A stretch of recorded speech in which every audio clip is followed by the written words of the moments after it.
now the joy of being an entrepreneur and self-employed is it all relies on you. And for a lot of folks, that's a ton of pressure. But for those folks that really, really want that, they thrive on that pressure. They can take that and use it as fuel and push themselves and succeed. And then at some point, we all hope to enjoy the fruits of those labors. And I think that's why we all have looked into side hustles, passive income, ancillary revenue streams, whatever you want to call them. But something to get out of that 9-to-5 grind almost that is really becoming non-traditional nowadays. Welcome to the Cash Flow Fight Club podcast. I'm Mike Deaton. And I'm Lygia Deaton. Together as co-hosts in life, business, and this podcast, we're matching up the heavyweights of cash flow creation to see who reigns supreme. We do this so you can discover the best way for you to generate transformational cash flow and pursue the life of your dreams. So whether you're a side hustle seeker, full-time entrepreneur, or just looking to create job-quitting cash flow like we did, hit subscribe and grab your ringside seat for the most entertaining and informative investing show on the airwaves. Let's get in the arena. Let's do it.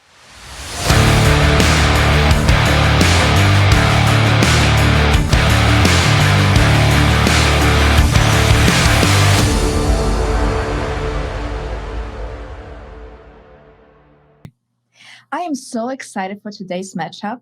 Are you excited? I am. This is going to be fun. I'm really looking forward to this one because it's two business models that we're not familiar with. And so we're going to get our own little education here. And they both sound really exciting. I can't wait to find out more about them. On one side, today, we have a knowledge-based business offering services online. This business model has found a niche in the market by solving a problem many people face today, making it through our education system.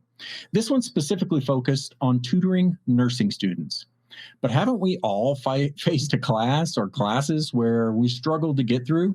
Whether it's material you can't quite grasp, or a teacher you can't understand, or a method that doesn't work for you, tutoring is such a valuable service. Well, what a great concept.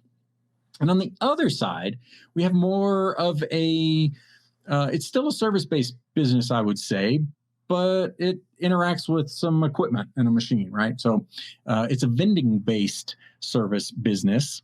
This particular one is also working in a hot market, the market of Florida. And the niche in this market is with ice.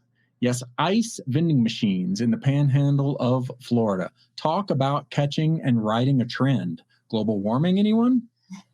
We just love our ice here in the United States of America, don't we? We do. So we are excited to dive into each of these great business ideas and see how we can make them work for us. Sitting here at 10,000 feet with snow on the ground, I'm not sure about the ice vending machines, but maybe we can adapt it to something here. So let's jump into the Cash Flow Fight Club arena and break these business models down. Are you ready? Yes, let's go. Okay, fighting out of Virginia Beach, Virginia. Our first guest has spent her fair share of time in the university system, earning degrees in clinical psychology and nursing. While she was going through her nursing program, she served as a peer tutor and honed her craft working with other students of all levels. Working her way through different nursing roles post-grad, she found her true passion as a professional nursing tutor. She founded Your Nursing Tutor in 2010 with a mission to help to get to the root of the systemic problems in nursing education and teach people how to study. She's since grown her business tremendously, having helped over 1,000 nursing students and maintaining a robust membership. In her spare time and together with her husband, she homeschools their 6 children and enjoys writing novels. So please welcome to the show, Nicole, the Titan of tutoring, Whitworth. Woohoo! All right. And fighting out of the Florida Panhandle, our next combatant has jumped into the hotel development industry right after graduating from college, before he got into entrepreneurship. He's run his own businesses for the last 10 years in areas ranging from restaurant ownership, consulting, construction, and now vending machines. He started Beachside Ice in 2021 and is working to cool down sunbathers in the panhandle of Florida, as well as branching out into side services like bulk ice and delivery models.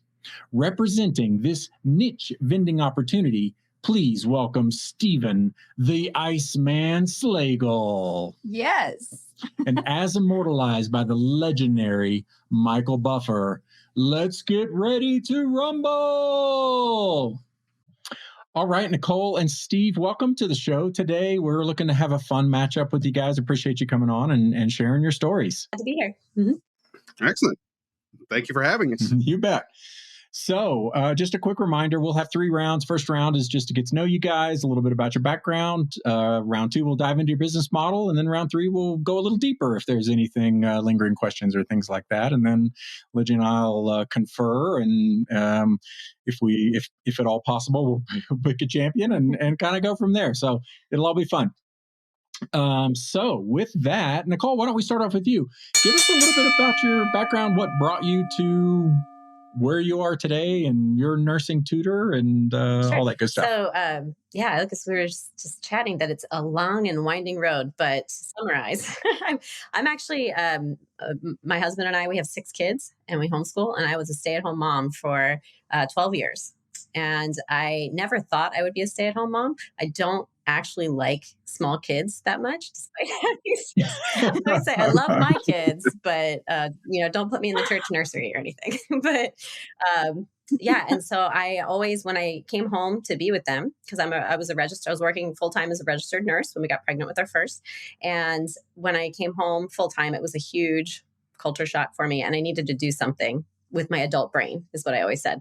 And I had always done some nursing tutoring ever since I started as a peer tutor in nursing school.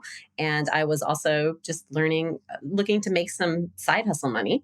And so I thought, can I combine the things and continue tutoring? I still had people calling me for tutoring. And then I thought, I have this baby now. I don't want to be doing one-on-one tutoring in person with people. That's hard when you have kids. And so I thought, hey, there's this internet thing. Maybe I can make a website and do something online with it. And just kind of went from there. And I did it as a hobby business for about 10 years, learning a lot about online business, passive streams of income with online business, especially, selling courses, doing online tutoring, and eventually developing into a membership model for which is what our current business does. And just kind of did it as a hobby for a while, until always knowing that someday I want it to grow into a full-time thing. And then about 3 years ago, my husband and I decided now's the time, and kind of went from there. Decided to devote more strategic time to it, and we have grown it to a full-time income now for us for the last 2.5 years. So that's great. So you had some background in skill sets in tutoring. I think it sounded like from early days. And I've always enjoyed teaching. Steve, how about you? Yeah, so it was just kind of a natural progression, because I teach everything I learn, so I can't help. Yeah, well, that's the best way to learn a lot of times, right? Is to also then, if you're comfortable teaching it, then you seem to have a depth of knowledge to be able to do that. And yeah, we'll dive into the business model here in just a little bit, but good stuff. Thanks for sharing that. Steve, over to you, man. How what's your road been like to get to your current business? Well, thanks so much. One of the questions I always got asked and still get asked is, what do I want to do when I grow up? And I still don't have an answer. I talk to to folks, all the time that say, I don't have my career path dialed in, and I go, I'm 43 years old and I don't either. Don't let that scare you. It's the best way to get to something you've never done. After college, I spent well over a decade working for big companies. Worked in the hospitality industry, the hotel industry. Did a number of that, learned a tremendous amount, and then kind of had the realization of, I'm really working hard and traveling a lot and putting in a lot of hours, and somebody else is making all the money. Mm-hmm. And it was sort of that light bulb moment that said, hey, I can do this for myself. I'm already working hard. I'm already putting in the time and the effort and being away from my family and those things. Why don't I get the rewards out of this? I think I could do this. And about 7-8 years ago, it kind of led into just some broad entrepreneurship, really of here's some things I'm good at. Here's some things I'm familiar with. Let me try those. And it's sort of just progressed on throughout to, now the joy of being an entrepreneur and self-employed is it all relies on you. And for a lot of folks, that's a ton of pressure. But for those folks that really, really want that, they thrive on that pressure. They can take that and use it as fuel and push themselves and succeed. And then at some point, we all hope to enjoy the fruits of those labors. And I think that's why we all have looked into side hustles, passive income, ancillary revenue streams, whatever you want to call them. But something to get out of that 9-to-5 grind almost that is really becoming non-traditional nowadays. Yeah, it's so true.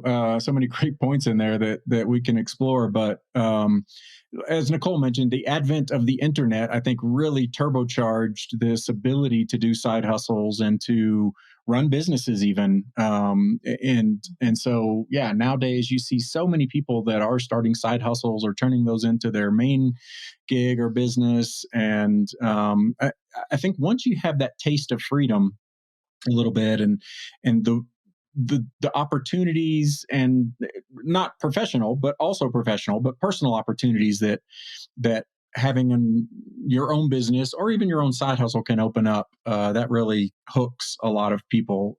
It is a lot of pressure, right? I mean, there's a lot that goes into keeping a business afloat and marketing and the admin behind it and operations and all of that. But there are tools to make that simple as well. But yeah, that's great. I love that topic. It's really transformed our lives just to be able to be on our own and to do things there. But all good. Well, and I honestly think COVID and the pandemic at large, while being a kind of a horrific event that we all had to go through in Sure. the circumstances that came out of that, I think it was a springboard like we've not seen in generations in this country that led people to realize sort of the subjectivity of it all.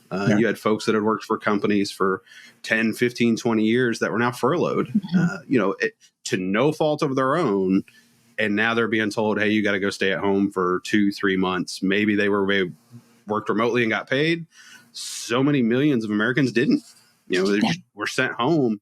And I think that became a catalyst for a lot of folks to go, hey, now it's my time. Now I'm going to push forward.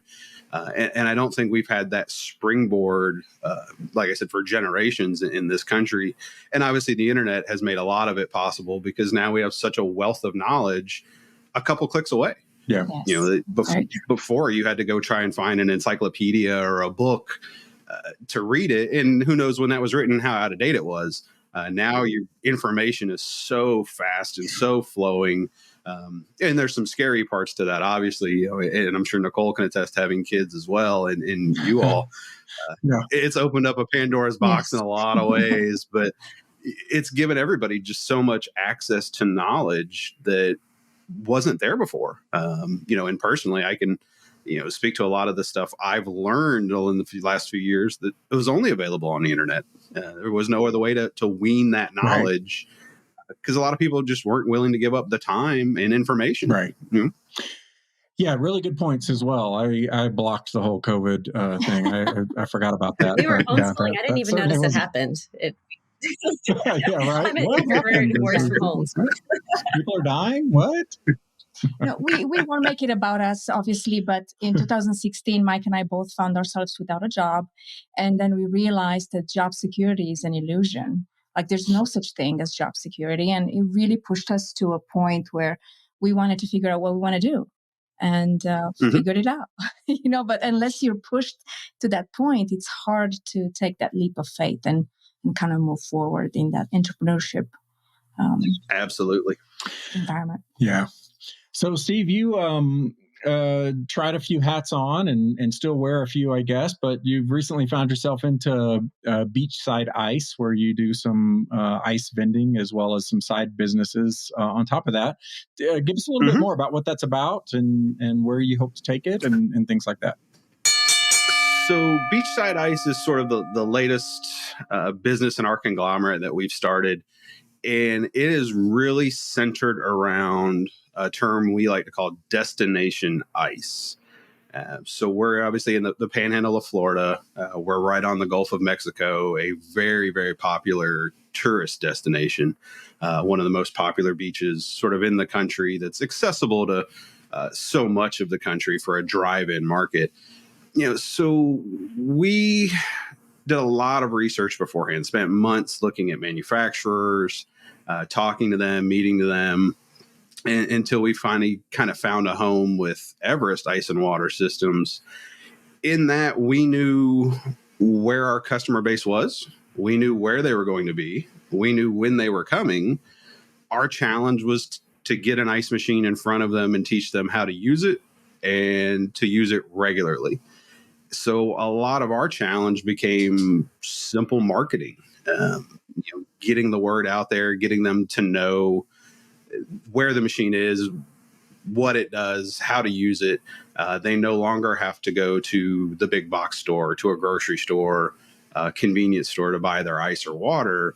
We've put it right there for you. And thankfully, knock on wood, and through some hard work, we've had some tremendous success in that business model. Yeah, it's really, it's clever. Are you, I'm going to get into the weeds here, and I don't know if we want to go there or not, but are these sort of off the shelf machines that you can buy and brand with your brand, or did you invent these machines, or? I would love to say that I invented them. Yeah. I cannot take that credit, though. No, Everest Ice and Water has been in business for a number of years now, and kind of perfected these machines in ice and water vending. So they'll sell you sort of the machine that you can kind of see over my shoulder here. Mm-hmm. And then from there, you can start to customize that. We've chose a custom graphic for ours, some of the equipment, some of the products that's in the machine, our options to kind of suit your area, suit your needs. And so we've worked with them to kind of develop machines that best fit us and our needs. And they've been great. As far as a manufacturer, we couldn't ask for anything more from them in being responsive to what our needs are, anticipating what our next order schedules are going to be, and getting in front of that. One of the biggest hurdles in our sort of business is time.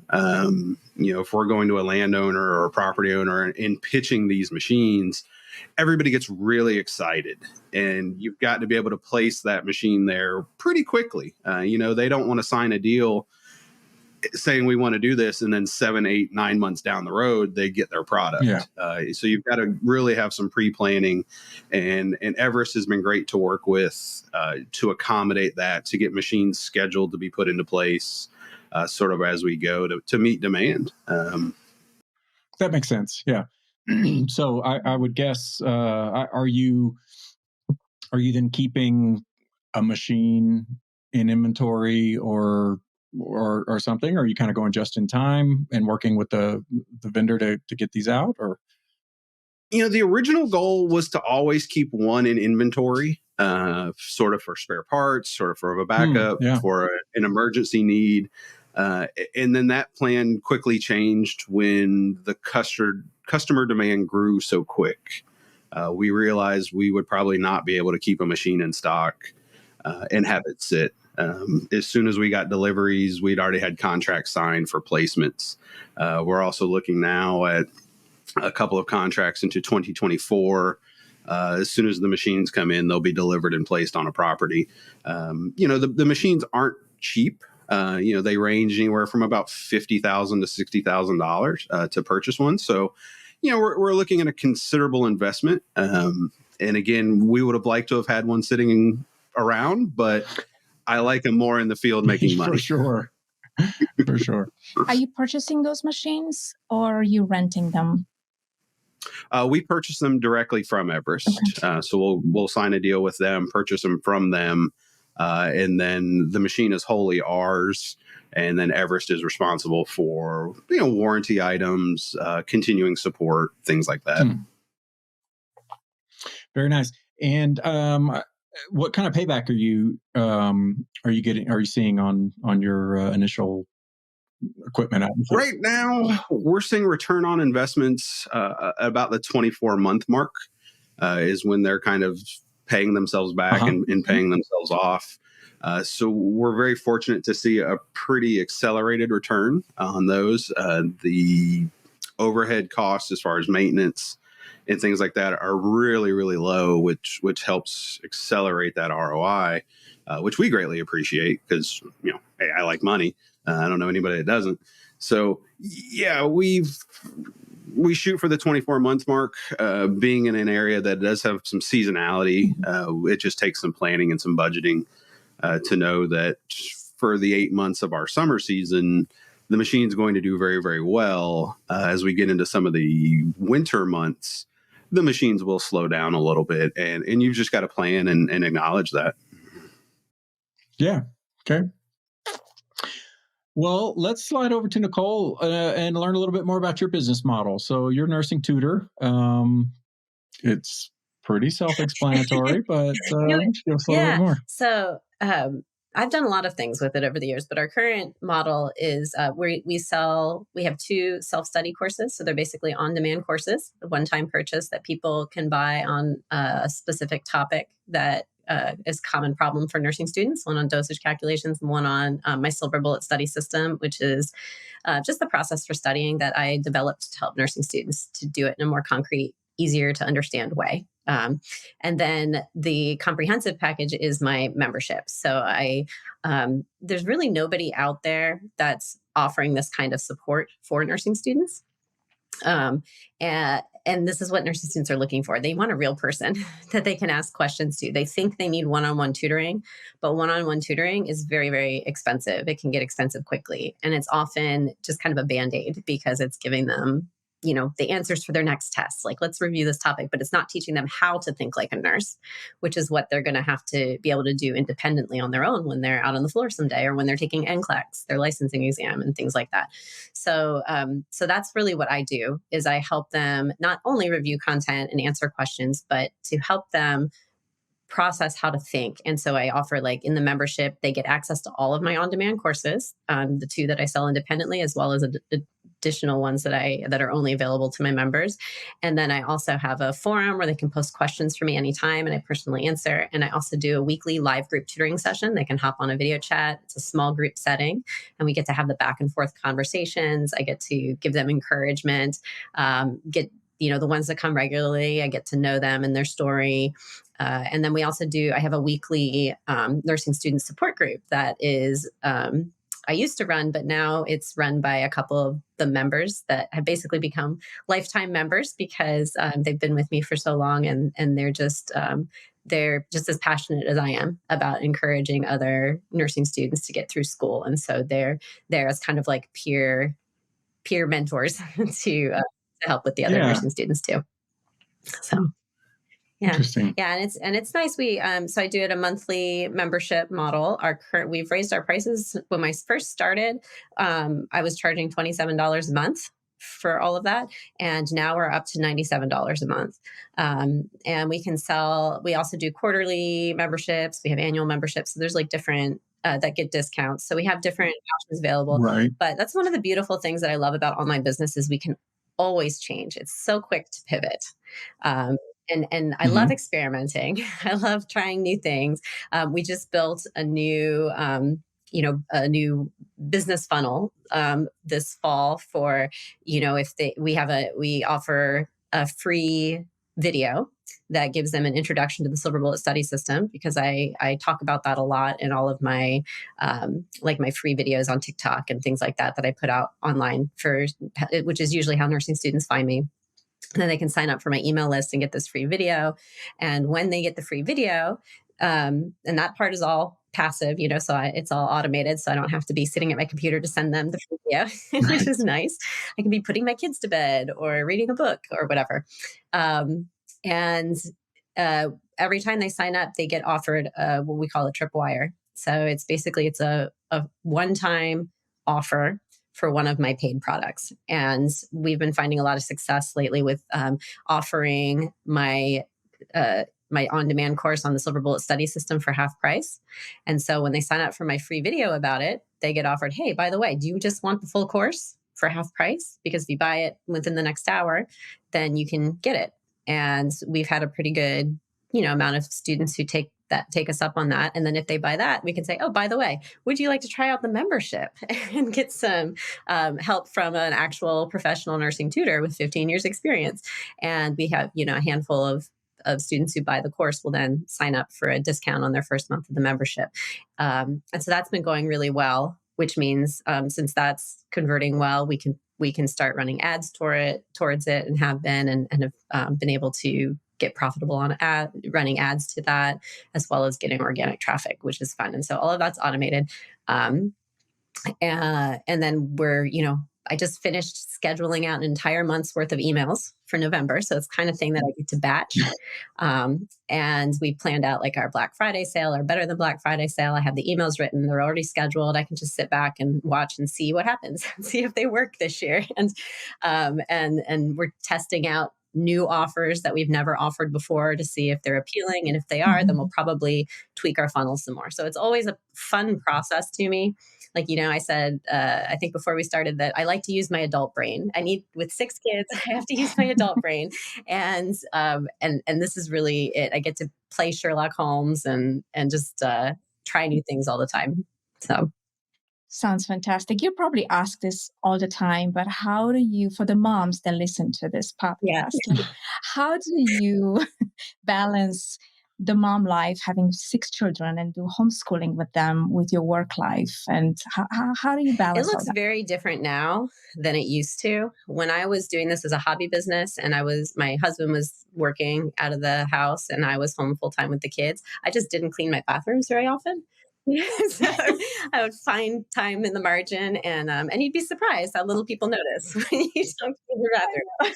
Something's got to give. Exactly what I would tell people is something has to give. And so I would just be very aware of my priorities and whether the standards I was setting were really important to me, or if it was something I was doing because I had just always been told to do it that way. And so I had to evaluate a lot of things. I think that happens a lot when you have a large family too. Something's got to give always. And so you just have to be a little more aware of that. Now that the kids are older, they clean the bathrooms. So that's good too. And now that we're doing it, I know, not as well as I would have, but again, standard. Hey. Yeah. But now that we've been doing this full time, my husband's home full time too. He has his own business where he helps business because he's kind of a tech genius. So he helps businesses to automate. So like all of that passive stuff, he helps me set it up. I could do it. It would just take me 10 times longer than it takes him to do. And so he consults with other online business owners and even in-person businesses that are looking for automation services to free up their time and does things like that. So we both, have our own businesses. We're trying to, new things on the side. But right now, the way it works is that in the morning, he's in our home office doing his work and I'm homeschooling the kids and taking care of them and if whatever they need. We try to do as much independent homeschooling as possible.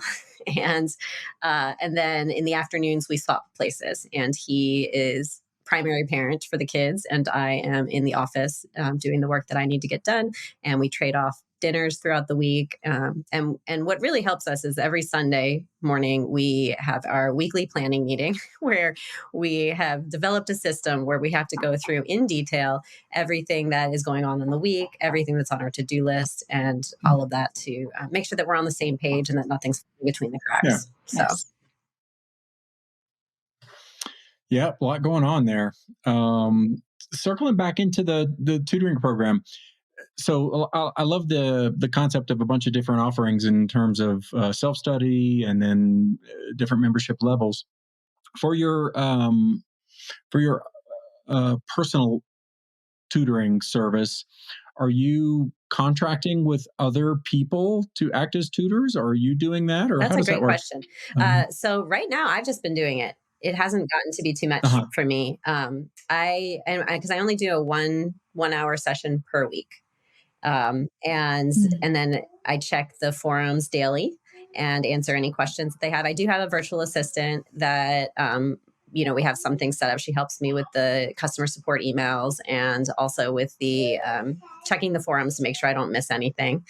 And and so I do have a few people on kind of backup so that if if we had a sudden surge of growth in our membership, I could either temporarily close the membership so that we could make sure we're handling all the members that we need. Or I have some people that I could tag and be like, hey, are you ready to jump in and get trained up? So. Yeah. Okay. Nice. So there's a little bit of scale there and or reserve. Yeah, for sure. But that's one of the beautiful things with the membership, because I always use it like get like with a gym membership. You have everybody who gets a gym membership. Like I have a gym membership and I haven't been to the gym in like 4 months at least. So things like is that even though I'm, might have I have over 100 members, most of them aren't going to be using it all at the same time. Right? Like throughout the semester, they use it as needed. That's what's intended to be. It's kind of like an insurance policy. They usually tend to use it more up front at the beginning when they join. I can get them on the right path, help them get started and make sure they know what they're doing. And then they kind of go free and then just kind of come back to me as needed. Yeah. Okay. Kind of staying in the operations mode, Steve, how about in terms of the vending machines?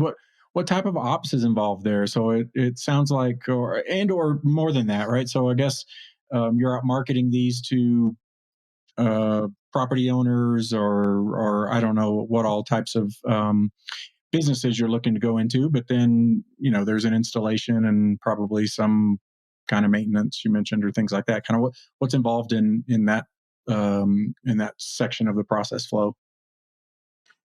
Absolutely. So your biggest time investment is on the front end, is that location scouting.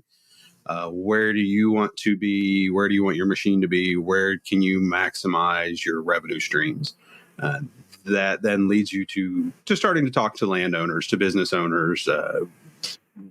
Where can you put your machine? Who will let you put a machine there? How much is it going to cost you to put a machine there? So those are all factors that sort of come into it. And then obviously once you get your machine, you have a steep learning curve. I compare it to a hockey stick. Your knowledge of the ice industry is probably very flat, and then you get it and it ramps up very, very quickly. So once you've started to tackle that hurdle, you start to streamline your process. So for us, we're down to, I spend maybe about 10 minutes at my machines per week. So we have 4 of them in the field that are production machines. So about 40 minutes to an hour a week, I'm there. Mainly, it's just checking the machine, light general cleaning, making sure it's stocked. The most fun part for me is getting our money out of it. That's always very rewarding on any given day to take that to the bank and say, "Oh, yeah, look what we did this week or in these couple days."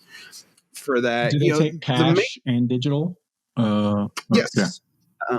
And again, kind of when you're ordering your machine and you're working with Everest, you can customize that machine. If you want one that is just a digital currency or credit debit card, you can have that.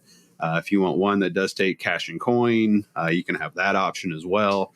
So we've found sort of a happy medium in taking all payments. I don't say no to any form of money. I'll take it all. I'm not proud. So, we've seen a good success in that. We've found that oddly enough, we do more cash than we do credit or debit. I have not been able to figure out the rationale behind that. There are machines similar to mine in other areas that are completely flip-flop, that do so much more credit debit than cash. And I've talked to a number of owners throughout the country, and nobody can seem to figure out why cash is prevalent in certain areas versus others. But we take them. Operationally, it's a machine, and you've got to treat it as a machine. It does require some maintenance. It does require a little TLC. Now, granted, where ours are located are all within about 100 yards of the Gulf of Mexico. So our maintenance is a little more aggressive than some other locations just because of salt intrusion and those sorts of things. So, in my truck, I carry dielectric grease. I carry cleaning materials. I carry compressed air. just because I know that's what it's going to take for our machines versus somebody that's more landlocked. You really don't have those issues. You're not dealing with salt, and they're very fortunate because it's salt wins every time. There's no way to beat Mother Nature that I found yet. So it comes into getting used to the machine and then dialing in your time. When we first installed them, we would spend a lot of time at the machines just talking to people, and then as it got more recognized and widely used and gained a lot of traction, we were able to spend less and less time at the machines. The biggest advantage to me operationally is being able to manage the machines remotely. I can actually log in on a web interface from anywhere in the world and check the health of the machines, status reports, if there's any errors, what the daily sales are. I can actually even vend ice and water remotely.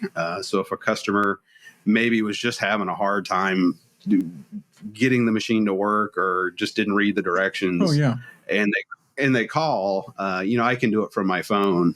One of our big caveats is all of our machines have contact information on them. We want people to reach out. If there ever is an issue, I want to know about it right away. So we put our phone number on there. There's an email address on there. It says call, text, smoke signal, whatever you're comfortable with. Get us on the horn and tell us what's going on. And more times than not, we've been able to retain customers because they just weren't used to that machine. They didn't know how to use it. The directions just didn't click for them. And then you go through it one time and they're like, hey, I got it. And they, thankfully we've hopefully created a repeat customer instead of having somebody walk away and say, well, that dang thing doesn't work. And now they're telling all their friends it doesn't work. So I think finding that little niche was really valuable to us in having people be able to contact us sort of at will. Every once in a while you get some phone calls, maybe late at night or early in the morning, and it's like, oh, okay. And you just kind of take them as you can. But yeah, I don't want to say passive because I'm just not a huge fan of that word. I think there's not much that's passive in this life. Yeah. No. There's really not. Anything worth doing takes time. And I think anything that succeeds takes time. And it's how you allocate your time for that in figuring out creative ways to manage your processes, manage your business, to kind of give yourself the time. And I love getting phone calls or emails from people that say, I really want passive income. And I go, hey, if you can figure out what that truly is, you let me know. Because I haven't been able to, and most other people haven't either. It's a degree of your time is it's not as catchy as a phrase as passive, but it's more accurate. Yes. Yeah. For sure. Yeah. Yeah, the things that are nuanced are generally not good catchphrases, but it's the way it is. Being in the service industry, I would imagine that customer satisfaction is very important to you. How do you stay updated with all the new trends? Or maybe put it another way, what are your dreams with Beachside Ice? Ultimately, we would like to continue to grow it. I am a big fan of what I call calculated growth. Not just growing to grow, not growing to fail, but actually planning out your growth and being able to manage that. We are very fortunate to be at a point where if I wanted to take on a tremendous amount of debt and buy another 15 to 20 machines, I could probably place them all and then have to manage them. But we have the self-awareness to know that's just not our niche yet. We've got some more growth to do. We've got some more infrastructure to put in place before we can succeed at that. So ultimately we like the growth pattern right now of adding 1 to 2 machines per year. I think we're going to plan on that for the next 3 to 5 years. The demand for the machines is continuing to grow as people realize what they are and the flexibility of them and the availability to place them in non-traditional locations really gets people excited. Like I said, we could be very, very, very busy. I'm just not interested in taking on a massive amount of debt to do it. We like to grow a little more organically, a little safer, in my opinion, with that. So, that's kind of our goal. Ultimately, I think it will become my retirement project. Is once I leave sort of some of the other businesses, I think managing ice machines would give me just enough to do in my retirement to keep me busy and hopefully out of trouble. That's a good plan. You mentioned a couple times working with landowners. Are those like private beach owners or people that what type of where are these getting placed? I guess is really ultimately my question. But so right now, a number of our machines are at resort condominium complexes, and they're all located right on the beach. So typically, we find a resort like this that is privately owned, but it's owned by a number of homeowners. Effectively, there's a homeowners association that owns sort of the area, and we'll go to them and kind of pitch our idea and be able to put them there. We also have a machine now at a RV park and campground that I think is wholly owned by one individual. So your landowners, you have to get creative kind of with where you want to put it. What's going to best suit their needs. And does it require Obviously, plumbing? It requires some kind of water source, I would assume. It does. So you're going to need a water inlet. You're going to need some power for the machine, and you're going to need a place to drain it. And that's really where working with a landowner and having a good relationship comes in handy. Where do they want the machine to go versus where can you put it? You are somewhat inhibited by the infrastructure. So you've got to be creative with where you're going to put it. And obviously you want to maximize your foot traffic or your people seeing it. So you've got to really kind of balance those. I tell a lot of new owners that I speak with that the first site you fall in love with may not be the best site. You've got to wear two hats. You got to be on one side, you've got to be the business owner and maximize revenue. And the other hat is you need to be the installation guy and figure out how much is it going to cost you to put the machine there. And is it worth it? Specific to us, we've looked at locations that probably would have just been phenomenal sites, but because of the capital and infrastructure to place the machine, just made them very unattractive. It would take an ROI schedule out into 6, 7, 8 years. Yeah. And we just weren't interested in that sort of long-term payback to manage something for that long to see any meaningful gains with there. And we're very fortunate. We have great relationships with our landowners. We work very hard with them to figure out the best place for the machine. All of our condos have wanted machines, near a pool, near the beach. People see it, they can find it, they can get access to it. And then one of our biggest selling points is we don't require anything from the condominium, the resort, the landowner. We actually encourage them not to touch the machine. Stay away from it. If you need something, just call us. We manage it, we maintain it, we do all of the servicing. So just kind of sit back and let me pay you a bunch of money every month and leave it alone. And we haven't found anybody yet that has a problem with that. Yeah, that was actually going to be one of my other questions, and is, are you revenue sharing with the places that you put these machines in, or just some kind of flat fee, or that's open for negotiation, or how does that work? So it is open for negotiation. Our preference is to do a flat fee. To us, it's just much cleaner. That way the landowner knows every month they're going to get a certain amount of money annualized. They can calculate that out and budget for it. Yeah. So we're a big fan of that. The flip side of that coin is you've got to be very confident in your location to do a flat fee.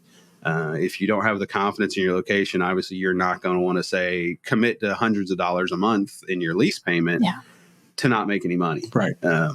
And that's where a lot of folks, I think, slows them down in their process, is gaining that confidence and working with a landowner to get the data. One of the things we do at any of our condominiums or locations is we ask about the number of front doors.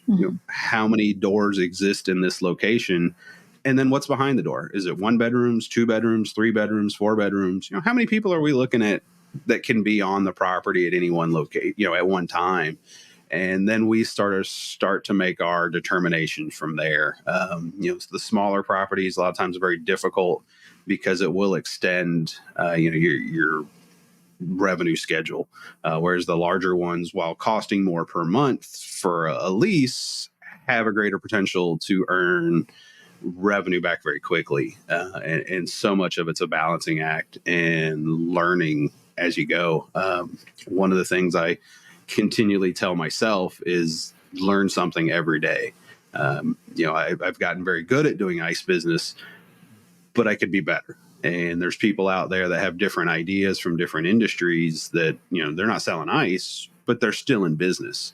And I think you've got to take that with a bit of humble pie and realize I can learn something from other people in every sort of aspect of business.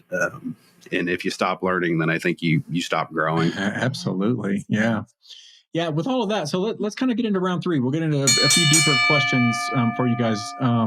One we've a little bit touched on, but I'd like to probe a bit deeper. Nicole, you talked about some competition in your space in terms of you were even a peer tutor, I think you called it, when you were in the university, and just what's out there in terms of competition for your business, if you see any. I would imagine universities have. There's private tutoring. Yeah, a lot of people think that nursing students that they just get easy access to tutoring, but the truth is that there's actually the majority of nursing schools do not have tutoring available. Like even at my school, the only reason there was a peer tutor is because I was there. They didn't have a peer tutor before me. They didn't have a peer tutor after me. So it was very dependent on, the students there. They just saw your aptitude. Yeah. Well, I always tell my story is I was always a very good student. Always, growing up, I had my master's degree in clinical psychology. When I went to nursing school, it was a second degree accelerated bachelor's program. And I thought I had it in the bag. I had no kids yet. My husband was deployed. He was my sugar daddy. So I didn't have a job. I had everything going for me as a nursing student. And I failed my first quiz. And it wasn't because I wasn't smart. It was because nursing school is a whole different animal. But a lot of nursing students come into it, only knowing what they've learned from the traditional American education system, which is a much different, and you need to learn to study a different way. And that's what I saw as I answered the call of what was out there. Because there were some nursing school resources out there, but most of them were like free YouTube videos or a membership where you could get a library of videos teaching you content. And what I was hearing was that nursing students were overwhelmed by the amount of information and they wanted to know what to know. But even if they felt like they knew the information, they were still failing their exams.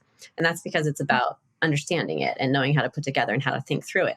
And I think that was the key thing, because I'm sure that everybody, listening to this episode, they're not all registered nurses looking to start a tutoring business. Right? Yeah. But they might be interested in an online business model. And that's the thing, that I really think that anybody who has a gifting, an experience, something they've been through, a professional expertise, can get online and share that. And one of the first steps is just seeing, are people coming to you right now asking your help for something? I had people calling me from my alma mater 2 years after I had graduated because they weren't able to find the help that they needed. And they just wanted to know if I could help them.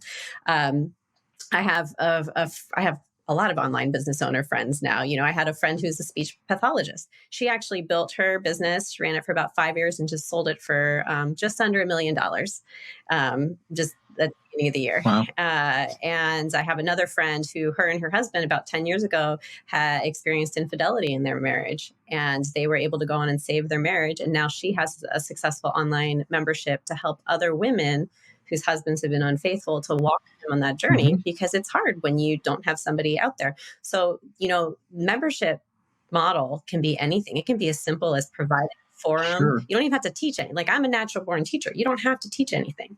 You can just create a community, a forum that brings people together so that they can connect with each other.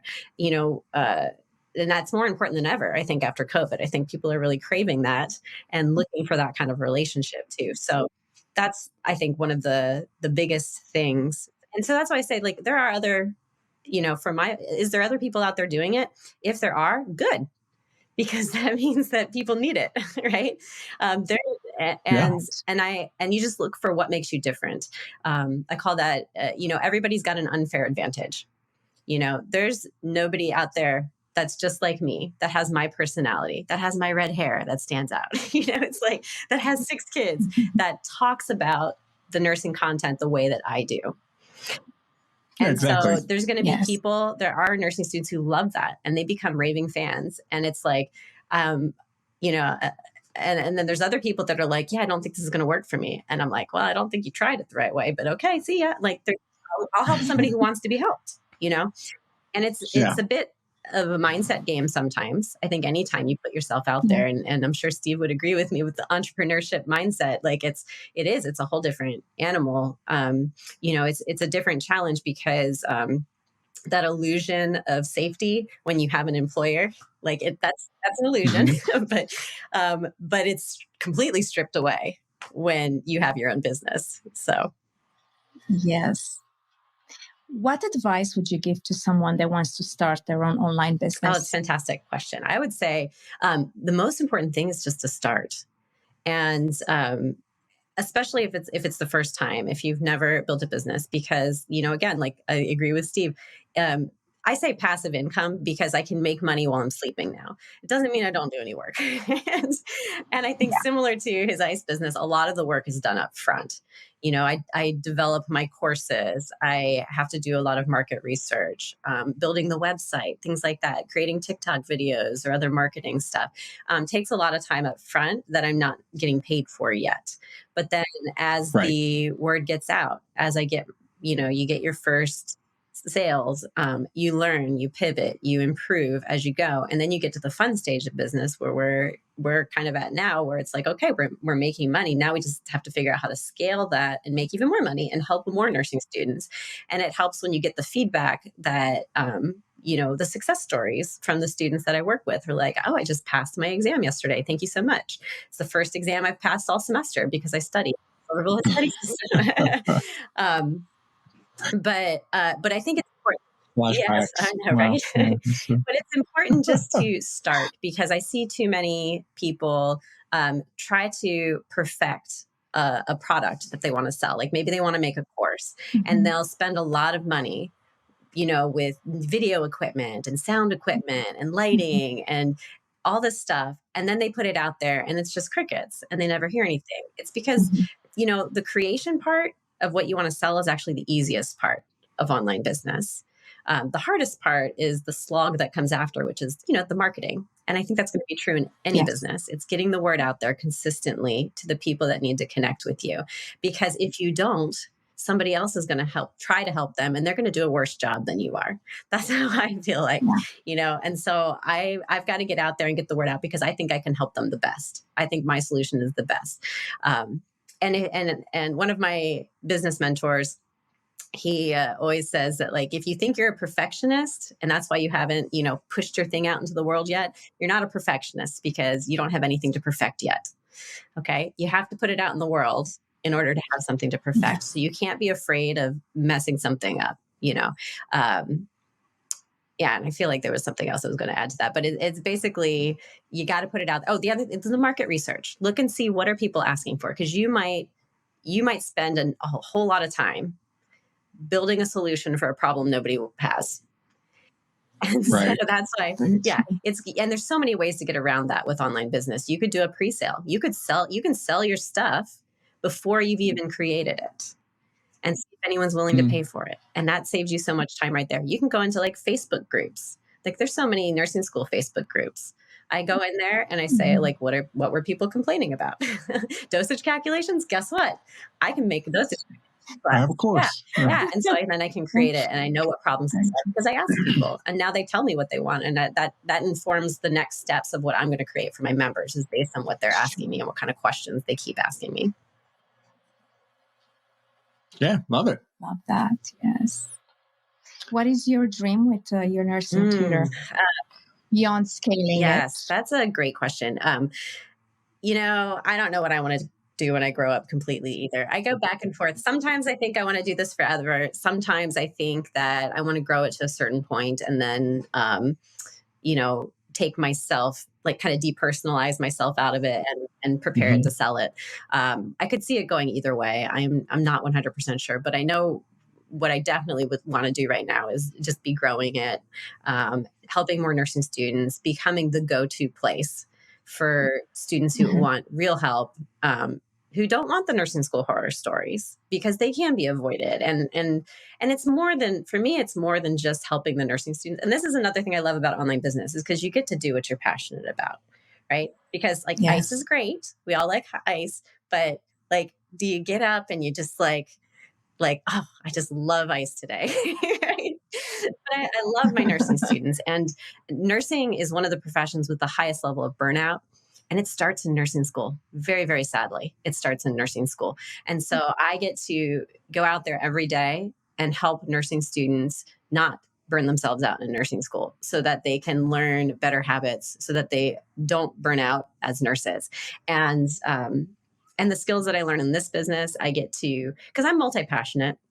This is not the only business that I've done over the years, the only hobby business, it's the only one that I've turned into a full-time business. But, I have other projects on the side of different things I'm interested in that I'm looking to also grow. And so, I might just decide, yeah, I'm kind of bored of this and I want to, like, I want to work on this other one and grow this, spend a little more time on that. And so I'm very conscientious of how I structure my business so that I Mhm. can take myself out of it someday if I want to. So, like having Mm-hmm. people who could take over my tutoring sessions. I have plans in the future that I would love to do a tutoring training program, so that if people want to Mhm. go out and be one-on-one tutors, I can teach them how to tutor using my silver bullet study system so that they can go out and we can multiply, right? Because again, they're not going to compete with me because I'm me. And so Yes. I have no problem helping other people learn how to help more nursing students. And by doing that, that can also, I can train up people who are going to then want to work for me or with me. We could do affiliate agreements where they're referring people to my membership and they get a cut of that. Like there's so many Mhm. ways that it could Mhm. go. Like really the sky's the limit. It's just limited by my imagination and what I feel like doing any given day. So true. Yes. Great. Any other final thoughts before we wrap this? Not really. Questions for each other or anything that triggered? Not so much a question, but one of my sort of mantras and one of the things I appreciate doing is acknowledging things in business. You know, too often business is looked at as cutthroat. You'll step on somebody else to get ahead, and I think that does deter a lot of folks from wanting to get in it because it can be a very volatile arena, Oh, yeah. no matter what you're selling or what business you're in. So I've always taken a different approach in acknowledging successes and creative ideas and listening to Nicole talk and just sort of my business brain gets going. And I will admittedly admit I know nothing about nursing. I could know further from Sure. nothing about nursing. But looking at the business of it, and Nicole could certainly attest to this, there's probably a shortage of nurses in the country. There's a shortage in the pipeline of nurses in school gaining secondary education to come into these fields. And realizing that and finding sort of a market to promote it, I think it was really a stroke of genius in that it's an industry that will not be going away. You will not replace a nurse No. with a robot. Uh, robots may aid in their job, sure, but you're never going to get rid of somebody at the bedside with a patient explaining things. And as much as I'll say it's recession proof, it's almost future proof. Looking at today's generations, we're all getting older, we're all living longer, hopefully for the most part, and it's going to require advanced medical care. And to get her business sort of in the evolution of technology, like I said, just from a business state of mind, it's a great idea. Like I said, I don't know jack about nursing, but I wish I'd have figured it out. But you know what you could do, Steve, is you know a lot about ice and ice machines and finding locations. I have a colleague who has an online business. He was a pressure washer, and he built a successful local pressure washing business. And he went online, started making YouTube videos about it, and created a membership. And he does workshops, both in person and online, teaching other people how to start pressure washing businesses in their local markets. So I could see a future online business for you in your to prepare for your retirement, where you're teaching other people in other markets how to do the same thing you're doing with ice machines. Because I know for me, that's the most intimidating thing. If I was going to do that, is with the upfront cost, I'd be terrified of screwing up and picking the wrong location for my first couple ice machine placements. Yeah, the technology side is really what I had to dedicate to learning. I'm not a big social media guy. I'm not a big technology guy. And what's funny, and I don't know if you can see it on the camera, I have a microphone that another podcast had sent me months ago. It still takes me about 20 minutes to set the thing up and get it to work. I've got to play to get it to work. And I'm like, all right, I finally got it. Now nobody touch anything. Leave it alone, because I don't know what I did. But I was always good at just talking to people. It was just sort of just a natural talent in being out and speaking with folks. It never bothered me speaking to strangers or a fear of public speaking that some people have. I was just never afflicted with it. And so, yeah, we've looked at it. I've gotten to learn sort of the technology of how to do those things, and start enlisting some help in it as well, because there's people out there that know a tremendous amount more than I ever will. Yeah, Nicole, I think you hit on it earlier about regardless of the nursing niche, we live in such a knowledge-based economy today that there's so many people that work either as entrepreneurs or in a 9-to-5 job, and they gather this knowledge and skill set, and it can easily be monetized to be of service to other people, whether it's how to figure out how to place your ice machine or any vending machine for that matter, or a very specific and tailored skill like nursing, or a more general skill like it sounds like you offer in how to go about the learning system. I mean, it's really opened up. I think about that a lot, that there's so many opportunities, but it also is a little bit difficult, right? I mean, you have a personality that seems to be geared toward offering a course, because you like to experiment. You're out there kind of trying different things. You're not taking it personally. Oh, nobody's buying my course. Don't it's more take like it personally. hey, I just say you have to learn to ignore it. Okay, you don't let it stop you. Yes, you don't let it stop you. Fair point. Yeah. We're a little bit in that camp as well. So, but yeah, you have to kind of push through and play around and be able to do some things like that. But it is a blank canvas of opportunities. I mean, in fact, if you really step back and think about it, some of the people that are making the most money are the people that are teaching you how to teach other people, or how to make a YouTube video that goes viral. That's why I like to remind people that there are still plenty of people like me out there that are making a real living, not teaching other people how to build businesses. Right. Yeah. But a direct skill. Yeah, that's good. All right. Well, we're going to take 1 or 2 minutes here to confer amongst ourselves. Feel free to chat or hang out. We'll be right back. Okay, guys. Well, we put our heads together here and we have a championship decision. So for this particular matchup, both of these are awesome businesses. I love them both. I mean, knowledge-based economy and putting things online is a great way, as well as I think about vending machines and things in general, where you put something in, you get a payback and you make your money, and then it is something that you can ride for a long time or through retirement or whatever. So kind of two different models, I would say, two different personality types that would go after these in general. But for this particular matchup, we're going to give the nod of champion to Nicole.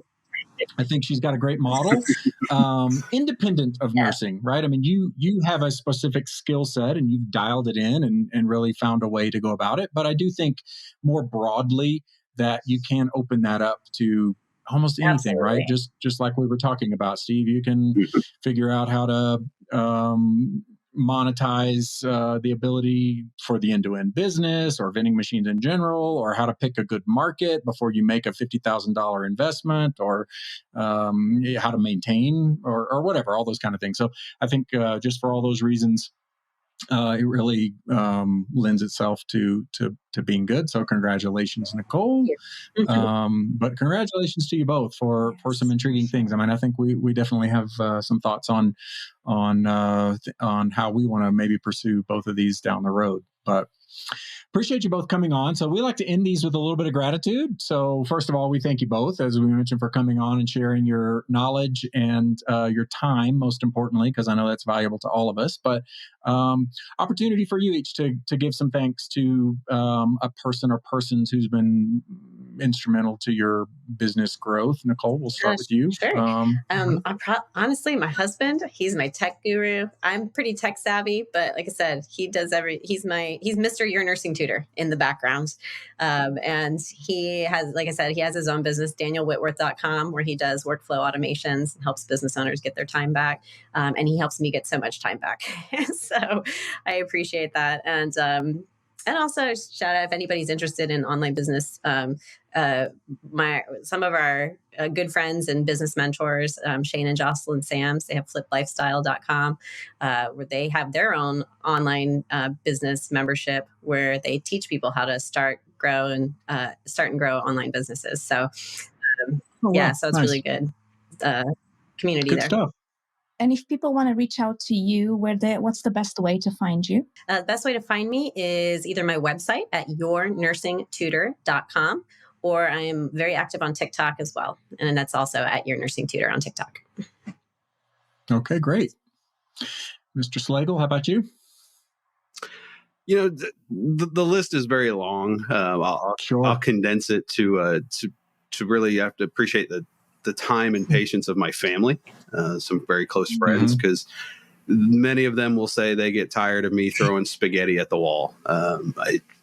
Just the way my brain works, I've got to do it and see what sticks. And ideas come at some inopportune times. It's not uncommon for me to have a conversation with my dad at 5:15 in the morning because I just had a brilliant idea. And he just says, let me get my coffee before I deal with this next one.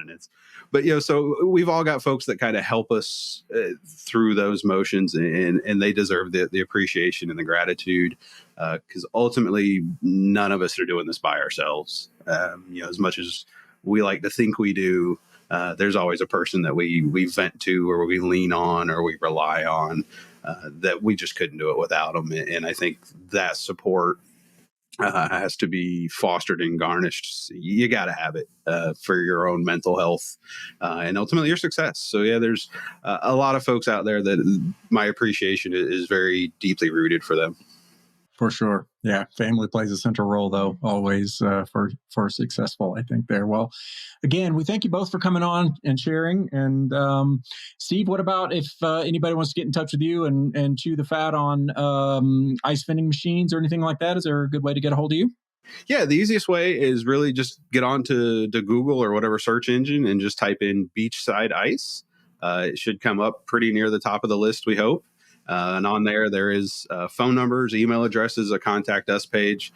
Send us a line and we'll get back to you as soon as we can. And, a lot of people call, and most folks are usually surprised when they call. I answer the phone. If I'm not busy, I try to answer the phone, and a lot of times people say, I want to talk to Steve. I go, this is, and they go, no, I want to talk to the Steve. And I'm like, this is, and I'm like, holy crap, you answered the phone? I go, well, yeah, if I can, I will. Reach out. We're always more than happy to answer sort of any questions we can about ice vending, some general business ideas, contracts, leases, locations, a little bit of any of that. Great stuff. Thanks again to you both. Congratulations for getting out there and trying new things and having a go at it. So we appreciate you coming on the podcast and hope to cross paths sometime down the road here. But thanks again, and we'll talk to you later. Bye. For those of you tuning in, we thank you so much for investing your time with us on the Cash Flow Fight Club podcast. We certainly had a blast, received some knockout insights, all while learning something new. And we hope you did too. If you had fun, please subscribe to the podcast wherever you watch or listen. Lygia and I truly believe the beauty of cash flow is having your money fight for you instead of you having to fight for money. So whether it's one of these methods or something else, we encourage you to dream big and take action. See you next time.